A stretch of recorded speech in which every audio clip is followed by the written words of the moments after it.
ഒരു 3-4 ചെറുപ്പക്കാര് തിരുവനന്തപുരം പള്ളിയിൽ വന്നു. കാസർഗോഡ് ജില്ലയിൽപ്പെട്ടവരാ. അവര് വന്നിട്ട് കുറച്ച് പത്രത്തിന്റെ കട്ടിങ്ങാണ് ആദ്യം കൊണ്ട് തന്നത്. അതിൽ മുഴുവനും ക്യാൻസർ രോഗികൾക്ക് അവര് സഹായം കൊടുക്കുന്ന ഫോട്ടോയാണ്. 50,000, 25,000, 30,000, 40,000 രൂപ വെച്ച് ക്യാൻസർ രോഗികൾക്ക് അവര് സഹായം കൊടുക്കുന്ന ഫോട്ടോ. എന്നിട്ട് അതിൽ മനസ്സലിയിക്കുന്ന ഏത് ഉസ്താദും ഡേറ്റ് കൊടുത്തു പോകുന്ന ഒരു കത്തും, ഏത് ഉസ്താദ് വായിച്ചാൽ എപ്പോൾ ഡേറ്റ് കൊടുക്കും, ആ രീതിയിൽ ഒരു കത്തും എഴുതി കൈ കൊടുത്തു. യഥാർത്ഥത്തിൽ ഞാൻ ആദ്യം അവരോട് ചൂടായി ദേഷ്യപ്പെട്ടു. കാരണം ഇവിടെ ഒന്നാള് മുങ്ങി ഇരിക്കുകയാണ്. അതിൻ്റെ കൂട്ടത്തിൽ കാസർഗോഡ് എന്ന് പറഞ്ഞാണ്ടല്ലോ മുക്കിന് വാള് ഇതിൽ എന്നോട് എൻ്റെ പെണ്ണുപിള്ള ചോദിച്ചാൽ കാസർഗോഡ് നിന്ന് പെണ്ണ് കെട്ടിയൊന്നാ. കാസർഗോഡ് ആര് വിളിച്ചാലും കാസർഗോഡ് ഫുൾ ടൈം 24 മണിക്കൂറും കാസർഗോഡ്. അള്ളാഹു അനുഗ്രഹിക്കട്ടെ. അപ്പോ ഈ കാസർഗോഡ് ജില്ലയിൽ നിന്നാണ് വന്നെന്ന് പറഞ്ഞപ്പോൾ എനിക്ക് ആ ദേഷ്യം വന്നു. കാരണം ഒന്നാമത് പരിപാടികൾ ക്യാൻസൽ ചെയ്തുകൊണ്ടിരിക്കുന്നു, അതിന്റെ കൂടെ വീണ്ടും പുതിയത് എങ്ങനെ കൊടുക്കും. അപ്പൊ ഞാൻ പെട്ടെന്ന് പറഞ്ഞു, വായിക്കാതെ ഞാൻ വായിച്ചു, പിന്നെ ബാഗിനകത്ത് വെച്ചു. ജുമാ കഴിഞ്ഞ് ഞാനൊന്ന് വായിച്ചു നോക്കിയപ്പോഴുണ്ടല്ലോ കൽബ് പൊട്ടിപ്പോയി.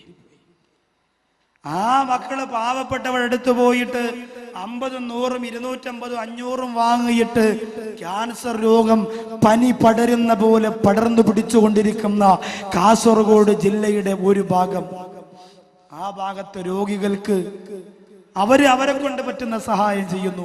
3, 4, 10, 50 ലക്ഷം രൂപ ചികിത്സയ്ക്ക് ആവശ്യമുള്ള ഒരു ദിവസം വന്ന് ഒരു ബക്കറ്റ് കളക്ഷനെങ്കിലും നടത്തിയിട്ട് ആ രോഗികൾക്ക് ഒരു ആശ്വാസം കൊടുക്കണമെന്ന് കണ്ണീരോട് അതിൻ്റെ ഇടയിൽ എഴുതിയിട്ടവരെഴുതുന്നു. രോഗമാണ് ഉസ്താദേ, ഇന്നവർക്കാണെങ്കിൽ നാളെ നമുക്കായിരിക്കും. നമ്മുടെ മക്കൾ തെണ്ടാൻ പോകുന്ന ഒരവസ്ഥ വരാതിരിക്കാൻ ഉസ്താദ് പരിഗണിക്കണമെന്ന് കണ്ണീരോടെ കൂടി പറഞ്ഞത് കാസർഗോഡ് ജില്ലയുടെ മാലിക് ദീനാർ എന്ന് പറയുന്ന രാജകുമാരൻ കിടന്നിറങ്ങുന്ന മണ്ണിന്റെ മക്കളാണെന്ന് പറഞ്ഞതിൽ സന്തോഷവും അഭിമാനവും ഉണ്ട്. എന്റെ പ്രിയപ്പെട്ടവർ, എനിക്ക് അല്ലാഹു ആ മക്കൾ അനുഗ്രഹിക്കട്ടെ. അതുകൊണ്ട് ഒന്നിലും നിങ്ങൾ പുറകോട്ട് പോകണ്ട. പക്ഷേ സമ്പാദിക്കുന്നത് എവിടെ നിന്നാണെന്ന് അല്ലാഹ് ചോദിച്ചാൽ പണക്കാരന് കൂട്ടുകാര് ധാരാളം കാണും. പലിശക്കാരൻ പെട്ടെന്ന് വളരും. അവൻ 10,000 രൂപ പലിശയ്ക്ക് കൊടുത്തവൻ 10 മാസം കഴിയുമ്പോ 10 ലക്ഷം രൂപയുടെ ഉടമയായി മാറുകയാണ്. ഈ 10 ലക്ഷം രൂപ വീണ്ടും പലിശയ്ക്ക് കൊടുത്ത് കോടികളുടെ ആസ്തിയുള്ളവനായി മാറുമ്പോ അവസാനം അവന്റെ പണം ഇങ്ങനെ വളർന്നു വരുമ്പോ നാട്ടിൽ സ്വാധീനം അവനാണ്. എന്തിനേറെ അള്ളാന്റെ പള്ളി പരിപാലിക്കുന്ന കമ്മിറ്റിക്കാര് പോലും പലിശക്കാരന്റെ ആസനം താങ്ങിയിട്ട് ജീവിക്കേണ്ടുന്ന ഗതികേടാണ്. അള്ളാഹു കാത്തിരക്ഷിക്കട്ടെ. ഉസ്താദിന് ജുമയ്ക്ക് പലിശക്കെതിരെ പ്രസംഗിക്കാൻ കഴിയൂല. പലിശക്കാർക്കെതിരെ പ്രസംഗിച്ചാൽ ഒന്നാമത്തെ സഫിലിരിക്കുന്നവര് തന്നെ പ്രസംഗം നിർത്തണോ എന്ന് ഉസ്താദിനോട് പറയും. അതിനുള്ള പവർ പലിശക്കാർക്കുണ്ട്. കാരണം അവരാണ് മിനാര ഉണ്ടാക്കി കൊടുത്തത്, അവരാണ് ഹൗസ് ഉണ്ടാക്കി കൊടുത്തത്, അവരാണ് കബറടക്കാൻ സ്ഥലം വാങ്ങിച്ചു കൊടുത്തത്. രക്ഷയില്ല സമുദായമേ. പലിശക്കാരന്റെ തോളത്ത് കൈയിട്ടുകൊണ്ട് നടക്കുമ്പോ കിട്ടുന്ന സുഖം പള്ളിക്കാട്ടിലാണ് നാളെ മണിയറ, കനമേറിടുന്നു കല്ല് നിന്റെ മീതേ. അള്ളാന്റെ പള്ളിപ്പറമ്പിൽ നിന്നെ കൊണ്ടുവെക്കുമ്പോ അരിയിൽ മണ്ണാണ്, അടിയിൽ മണ്ണാണ്, മുകളിൽ മണ്ണാണ്. ആരോരുമില്ലാത്ത മണ്ണറയ്ക്കകത്ത് പലിശക്കാരന്റെ സഹായം നിനക്കുണ്ടാവൂല പൊന്നുമോനെ. എടുത്തു തരുന്ന കൂട്ടുകാര് ഇന്ന് മുതൽ നമുക്ക് വേണ്ടടാ. പെണ്ണുപിടിയന്മാരാണ് സുഹൃത്തുക്കള്, ഈ രാത്രി മുതൽ നമുക്ക് വേണ്ടടാ. താവനു അലൽ ബിർരി വത്തഖ്വാ വലാ താവനു അലൽ ഇസ്മി വൽഉദ്വാ. ഗുണത്തിന്റെ പേരിൽ തഖ്വയുടെ പേരിൽ സഹായിക്കുന്ന ഹദ്ദാദ് നഗറിലെ പാവപ്പെട്ട മഹറിന്റെ മക്കളെ കണ്ടില്ലേ? ഷാറുസ്താരെ ഒരു ദിവസം അതിന് വേണമല്ലോ. ആകെ ഒരു 19-ാം തീയതി മാത്രമാണ് ഒഴിവുള്ളതെന്ന് പറഞ്ഞപ്പോ ആ ഒരൊറ്റ ദിവസത്തെ പരിപാടി വെറുതെ വെക്കാൻ വേണ്ടി തീരുമാനിച്ച മഹറിന്റെ മക്കളാണ് ഇന്ന് ജനങ്ങളെ നിയന്ത്രിക്കാൻ കഴിയാറ് ഓടി നടന്ന് കഷ്ടപ്പെടുന്നത്.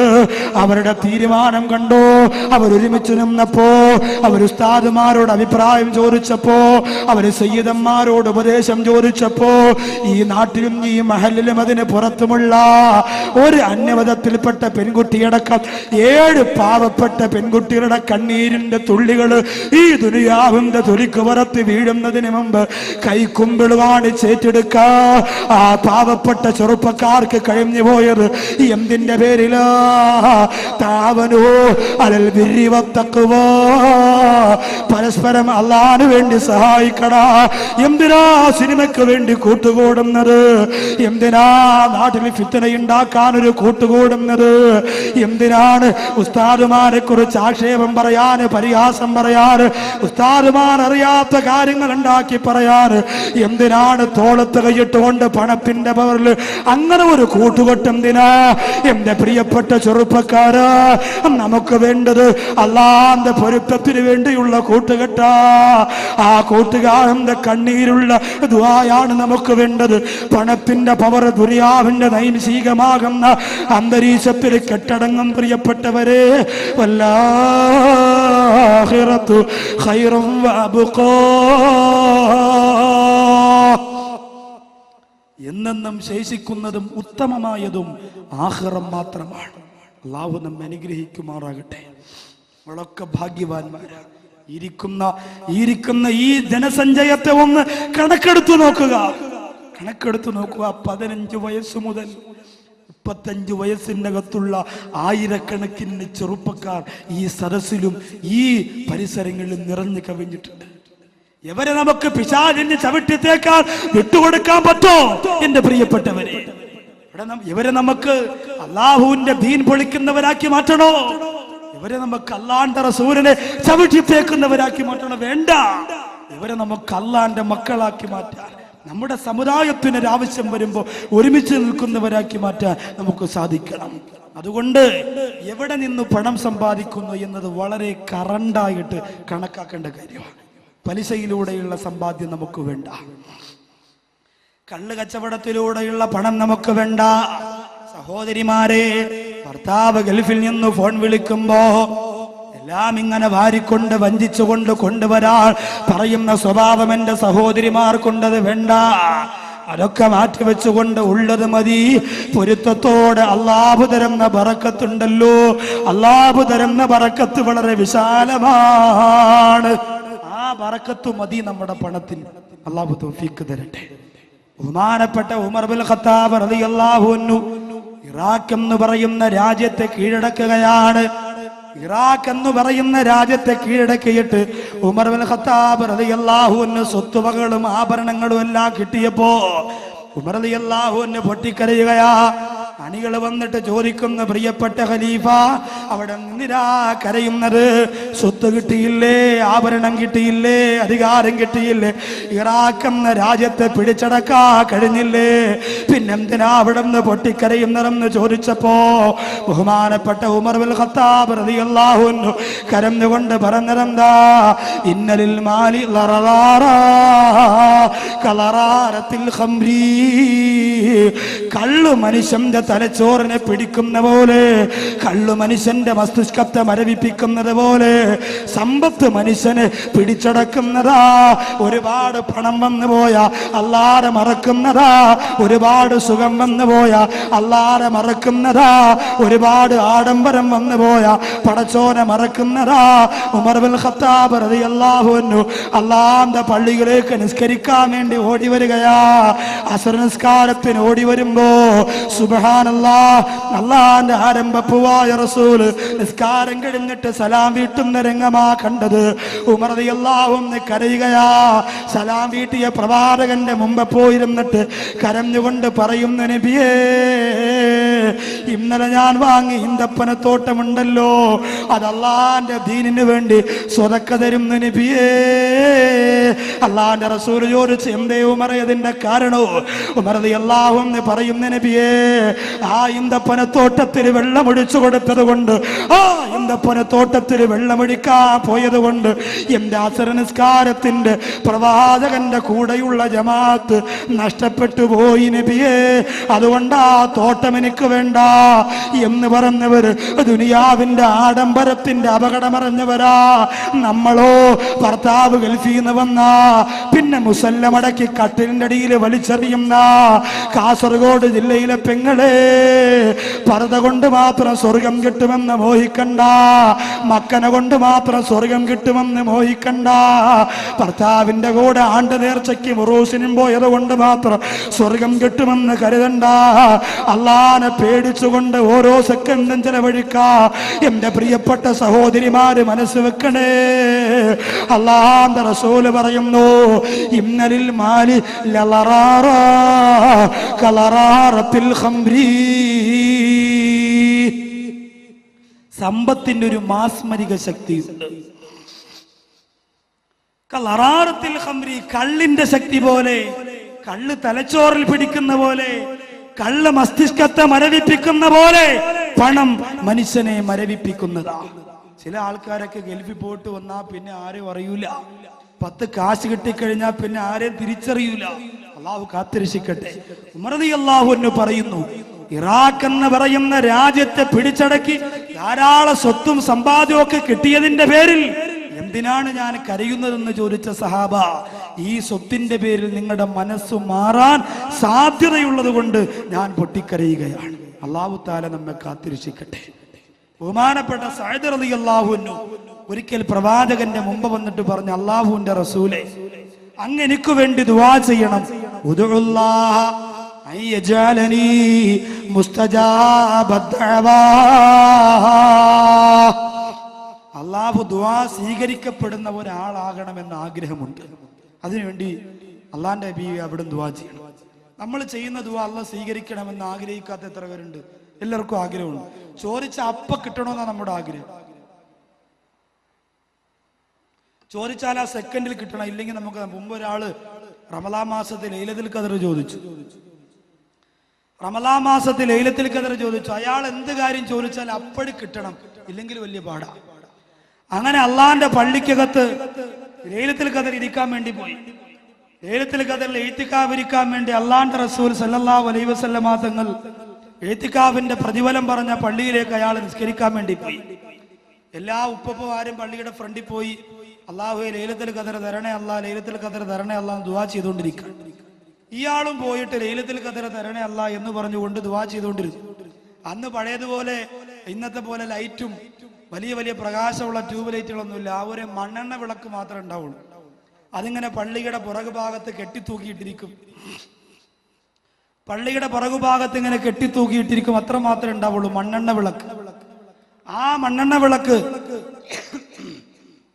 ദാവൂദ് നബി അലൈഹിസ്സലാം സബൂർ എന്ന് പറയുന്ന കിതാബ് പ്രസംഗിച്ചുകൊണ്ടിരുന്നപ്പോൾ ഒരാൾ മുമ്പിരുന്ന് ഉറങ്ങി. അപ്പൊ ദാവൂദ് നബി അലൈഹിസ്സലാമിന് അല്ലാഹ് വഹി അറിയിച്ചു കൊടുത്തു, അള്ളാഹുവിന്റെ കാര്യം പറയുമ്പോൾ ഉറങ്ങുന്നവനെ അവന്റെ കാര്യം പറയുമ്പോൾ അള്ളാഹു ഉറങ്ങുമെന്ന് പറയാൻ പറഞ്ഞു ദാവൂദ് നബിയോട്. ദാവൂദ് നബി അങ്ങനെ പ്രസംഗിച്ചപ്പോ അടുത്തിരിക്കുന്നവൻ വിളിച്ചുണർത്തി. അപ്പോ അള്ളാഹു വഹി അറിയിച്ചു കൊടുത്തു ദാവൂദ് നബിക്ക്, ശ്രദ്ധിക്കാതെ മറ്റുള്ളവർ ഉറങ്ങുന്നോ ഉണ്ടെന്നോ നോക്കിക്കൊണ്ടിരിക്കുന്നവന് അള്ളാഹു ശ്രദ്ധിക്കൂല എന്ന് പറയാൻ പറഞ്ഞു. അപ്പൊ പ്രശ്നമാണ്, ഏതായാലും പ്രശ്നമാണ്. നമ്മുടെ ശ്രദ്ധ ഇങ്ങോട്ടിരിക്കട്ടെ, ഉറങ്ങേ വീഴെ അള്ള കാക്കട്ടെ. അപ്പോ സമ്പത്ത് ഒരുപാട് കൂടുമ്പോ, പ്രത്യേകിച്ച് ഹറാമായ സമ്പത്ത് കൂടിയാൽ എന്തായാലും നമ്മുടെ മനസ്സ് മാറിപ്പോകും. ഹലാലായ സമ്പാദ്യം നമുക്ക് അധികരിച്ചാലും മനസ്സ് മാറിപ്പോകും. അതുകൊണ്ട് ചെയ്യുന്ന ദുആ അല്ലാഹ് സ്വീകരിക്കണമെന്ന് ആഗ്രഹിക്കാത്ത ആരാവുള്ളത്? ദുആ സ്വീകരിക്കണം, നമ്മുടെ എല്ലാവരുടെയും ദുആ സ്വീകരിക്കണം. ലൈലത്തുൽ ഖദർ ചോദിക്കാൻ വേണ്ടി മണ്ണെണ്ണ വിളക്കിന്റെ നേരെ താഴെ ഒരാൾ പോയിരുന്നിട്ട് ദുആ ചെയ്യുക, അല്ലാഹു ലൈലത്തുൽ ഖദർ തരണേ അല്ലാഹ്. ചെറിയ വെളിച്ചേ ഉള്ളൂ. അപ്പൊ ഈ മണ്ണെണ്ണ വിളക്ക് പൊത്തിട്ടുണ്ടായിരുന്നു, ചെറിയ ഒരു ഹോൾ ഉണ്ടായിരുന്നു. അപ്പൊ ഓരോ തുള്ളി മണ്ണെണ്ണ ഇങ്ങനെ വന്ന് വീഴാണ്. ഇവൻ ഇങ്ങനെ ലൈലത്തുൽ ഖദർ താ അല്ലാഹ് എന്ന് പറയുമ്പോൾ ഒരു തുള്ളി വന്ന് തല വീഴും. ഇവൻ പറയാം അൽഹംദുലില്ലാഹ്, രണ്ടാമത് വീണ്ടും തുള്ളി ഇങ്ങനെ വീടുമ്പോൾ ഇവൻ പറയും ലൈലത്തുൽ ഖദർ ഇങ്ങനെ എല്ലാവർക്കും ചോദിച്ച ഉടനെ കിട്ടുന്നത് കൊണ്ടാ ഫ്രണ്ട് സഫിൽ ഇരിക്കുന്നവരൊക്കെ അനങ്ങാതെ ഇങ്ങനെ ഇരിക്കുന്നത് എന്ന് മൂപ്പര് കരുതി. അവസാനം മണ്ണെണ്ണ തീർന്ന് വിളക്കണഞ്ഞപ്പോ പുള്ളി അൽഹംദുലില്ലാ എന്ന് പറഞ്ഞ് വീട്ടിൽ ചെന്നു. പെണ്ണുമുള്ള ചോദിച്ചു, ആദ്യമായി ലൈലത്തുൽ ഖദറിന് പോയ നിങ്ങളാ, എന്തേ പെട്ടെന്ന് തിരിച്ചു വന്നെന്ന് ചോദിച്ചു. ലൈലത്തുൽ ഖദർ എനിക്ക് കിട്ടി. എങ്ങനെ കിട്ടിയത്? ലൈലത്തുൽ ഖദർ കിട്ടി, പക്ഷേ ഒരു ചെറിയ മണ്ണെണ്ണയുടെ ഗ്യാസ് ഉണ്ട് എന്ന് പറഞ്ഞിട്ട് ഇങ്ങനെ തൊട്ട് മണപ്പിച്ചു കൊടുക്കാൻ. ചോദിക്കുന്നത് അപ്പോഴപ്പോഴും കിട്ടണം എന്ന് ആഗ്രഹിക്കുന്നത് ഒരു മണ്ടത്തരമാണ്. പതുക്കെ കിട്ടുള്ളൂ. പക്ഷേ സഅദ് റളിയല്ലാഹു അൻഹുവിന്റെ ആഗ്രഹം എന്താ? അല്ലാഹുവേ, ഞാൻ ദുആ ചെയ്യുമ്പോ ആ ദുആ അല്ലാഹു സ്വീകരിക്കണം നബിയേ, അതിനൊരു വഴി പറഞ്ഞു തരുമോ നബിയേ? ചെയ്യുന്ന ദുആ സ്വീകരിക്കാനുള്ള വഴി പറയാൻ പോവുകയാണ്. സഅദ് റളിയല്ലാഹു അൻഹുവിനോട് അല്ലാഹുവിന്റെ റസൂൽ പറഞ്ഞു, ഞാൻ ഈ പറഞ്ഞു തരാൻ പോകുന്ന കാര്യം നിന്റെ ജീവിതത്തിൽ നീ ശ്രദ്ധിച്ചാൽ നിന്റെ ദുആ അല്ലാഹു സ്വീകരിക്കുന്നതാ. ഞാൻ ഈ പറഞ്ഞു തരുന്ന കാര്യം നിന്റെ ജീവിതത്തിൽ നീ ശ്രദ്ധിച്ചാൽ നിന്റെ ദുആ അല്ലാഹു സ്വീകരിക്കുന്നതാണ്. കാസർഗോഡ് ജില്ലയിലെ ഹദ്ദാദ് നഗറിൽ ഒരുമിച്ച് കൂടിയ എന്റെ പ്രിയപ്പെട്ട സഹോദരങ്ങളോട് പറയുകയാ, ഈ കാര്യം ചെയ്യാ നിങ്ങൾ ഒരുക്കമാണോ? ഒരുക്കമാണോ? ഇൻഷാ അല്ലാഹ്. അങ്ങനെ ഒരുങ്ങിയാ നിങ്ങളെ ദുആ അല്ലാഹു സ്വീകരിക്കും. എന്ത് ചെയ്താലും അല്ലാഹു അപ്പം സ്വീകരിക്കും. നബി തങ്ങൾ സഅദ് റളിയല്ലാഹു അൻഹു പറഞ്ഞു കൊടുക്കാൻ പോകുന്ന മറുപടിയാ, ഉദുല്ലാഹ അയജഅലനി മുസ്തജാബ ദഅവാ. നബിയേ, ദുആ സ്വീകരിക്കപ്പെടാൻ അവിടെ നിന്ന് ദുആ ചെയ്യണം. ഞാൻ ചെയ്യുന്ന ദുആ അല്ലാഹു സ്വീകരിക്കണം നബിയേ. അങ്ങനെ ഒരു പവർ എനിക്ക് കിട്ടണമെന്ന് പറഞ്ഞപ്പോ അല്ലാഹുവിന്റെ റസൂൽ പറഞ്ഞു കൊടുക്കുന്നു, ഞാൻ ഈ പറയുന്ന കാര്യം ചെയ്താ മതി. ഞാൻ ഈ പറയുന്ന കാര്യം നിങ്ങൾ ചെയ്താൽ നിങ്ങളുടെ ദുആ അല്ലാഹു സ്വീകരിക്കും. ചെയ്യാൻ ഒരുക്കമാണോ? ഇൻഷാ അല്ലാഹ്. ഇൻഷാ അല്ലാഹ് എന്ന് ഉറച്ചു പറഞ്ഞ ഇൻഷാ അല്ലാഹ്. അല്ലാഹു നമ്മുടെ നിയ്യത്ത് കബൂലാക്കട്ടെ. അല്ലാഹുവിന്റെ റസൂല് പറയുന്ന കാര്യം എന്താ? അത്തിബ് മതഅമക കുൻ മുസ്തജാബ ദഅവാ. അത്തിബ് മതഅമക, നിന്റെ ഭക്ഷണത്തെ നീ നന്നാക്കുക എന്ന് പറഞ്ഞാൽ വലിയ ഗ്ലാമർ വരുത്തുക എന്നല്ല. ഗ്ലാമർ എന്ന് പറഞ്ഞാൽ കാസർഗോഡ് കണ്ണൂർ ജില്ലയുടെ ഭക്ഷണത്തിന് വല്ലാത്ത ഗ്ലാമറല്ലേ. ഇന്ന് വൈകുന്നേരം ചായ കുടിക്കാനായി കൊണ്ടിരുത്തിയ വീടിന്റെ മുമ്പ് നിരത്തി വെച്ച ഭക്ഷണം ഉണ്ടല്ലോ, പേരൊന്നും എനിക്കറിയില്ല, പേര് പറയാനും എനിക്കറിയില്ല. കേട്ടു പണ്ട് പിന്നെ നമ്മൾ ദറസിൽ പഠിക്കുമ്പോൾ ഇസ്ലങ്കി സർവാക്കണ പോലെയുള്ള പേരുകളാ ഇപ്പോഴത്തെ ഭക്ഷണത്തിന്റെ പേര്. എല്ലാം പല മോഡലാണ്. ഇന്ത്യയിലെ പടത്തിന്റെ മോഡലിലുള്ളതുണ്ട്, ഫുട്ബോൾ പോലെ ഇരിക്കുന്നതുണ്ട്, ക്രിക്കറ്റ് ബാറ്റ് പോലെ ഇരിക്കുന്നതുണ്ട്. ഇതിനൊക്കെ പ്രത്യേകിച്ച് ഓരോ പേരുകളുണ്ട്. കാണാൻ നല്ല ഭംഗിയാ. പിന്നുണ്ടല്ലോ, മുട്ട ഇങ്ങനെ എടുത്തിട്ട് നേർ പകുതിയായി രണ്ടാക്കി മുറിച്ചിട്ട് അതിന്റെ മുകളിൽ ചെറിയ ഉള്ളി, ചെറിയ മുളക്, ചെറിയ ഉപ്പ്, ചെറിയ എന്തൊക്കെ ഇട്ടിട്ട് ഇങ്ങനെ നല്ല ഗ്ലാമറിൽ വെച്ചിരിക്കുക. കണ്ടാൽ നോമ്പുള്ളവൻ വരെ എടുത്ത് കഴിച്ചു പോകും, അത്രയ്ക്ക് ഭംഗിയാണ്. അപ്പോ അത്തിബ് മതഅമക, ഭക്ഷണം ഭംഗിയാക്കാൻ പറഞ്ഞാൽ കറങ്ങുന്ന കോഴിയുടെ ഭംഗിയല്ല പറഞ്ഞത്, ഷവർമയുടെ ഭംഗിയല്ല പറഞ്ഞത്, സാൻഡ്വിച്ചിന്റെ ഭംഗിയല്ല പറഞ്ഞത്, ജ്യൂസ് ഒഴിച്ചു കൊടുക്കുന്ന ക്ലാസിന്റെ ഭംഗിയല്ല പറഞ്ഞത്. പിന്നെ അല്ലാഹുവിന്റെ റസൂല് പറഞ്ഞതെന്താ? അത്തിബ് മതഅമക, നിന്റെ ഭക്ഷണം ഹലാലായതായ കുൻ മുസ്തജാബ ദഅവാ, നീ ദുആ സ്വീകരിക്കപ്പെടുന്നവനാകും. നിങ്ങളപ്പ പറയൂ, ഉസ്താദേ ഞാൻ ചെറിയ പരിചയമായിട്ടൊക്കെ ബന്ധപ്പെട്ടു പോയി, അതുകൊണ്ട് ഇന്നത്തെ രാത്രി ഞാൻ തീരുമാനിക്കുന്നു ഒരു മാസം കൂടി ആ പരിചയമായി ബന്ധപ്പെട്ടിട്ട് മാറിക്കൊള്ളാം. അത് പാടില്ല. നാളെ മരണപ്പെട്ടു പോയാൽ അള്ളാന്റെ പള്ളിപ്പറമ്പലിന്റെയും നിങ്ങളുടെയും മയ്യത്ത് കൊണ്ടുവച്ചാൽ അഭിമാനത്തോടെ അള്ളാഹുവിന്റെ ബർസഖ് ജീവിതത്തിൽ അഭിമാനത്തോടെ കിടന്നുറങ്ങണമെങ്കിൽ ഹറാമായ ഭക്ഷണം നമുക്ക് കിട്ടാൻ പാടില്ല.